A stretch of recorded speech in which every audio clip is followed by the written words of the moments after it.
મિત્રો હળવા ફૂલ અને શાંતિથી ભરપૂર અને આનંદથી ભરપૂર અને ખુશીથી ભરપૂર જિંદગી જીવવી છે તો આજે એક પ્રયોગ બતાવું છું અને આ પ્રયોગ આજથી અમલ કરો અને આજથી જ આનું રિઝલ્ટ તમને દેખાવાનું ચાલુ થશે.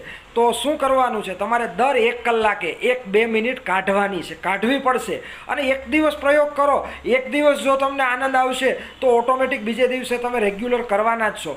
તો દર કલાકે શું કરવાનું છે, જેમ કે 12 વાગ્યા છે તો 12 વાગ્યે 1-2 મિનિટ કાઢી અને ઊંડા શ્વાસ, પેટ સુધી ઊંડા શ્વાસ લેવાના છે 2 મિનિટ સુધી અને 1 કલાક પૂરી થઈ પાછા ઊંડા શ્વાસ અને ત્યારે બીજા કોઈ વિચારો નહીં કરવાના, કંઈ નહીં કરવાનું અને શ્વાસ ઉપર 2 મિનિટ 3 મિનિટ ધ્યાન આપવાનું છે. આવું દર કલાકે કરવાનું ચાલુ કરો અને એમાં પણ જો આ 90 દિવસ કર્યું તો તમે કલ્પના પણ નહીં કરી હોય એવું જબરજસ્ત રિઝલ્ટ તમને મળશે અને જે રિઝલ્ટ મળે કોમેન્ટ બોક્સમાં જણાવજો. અને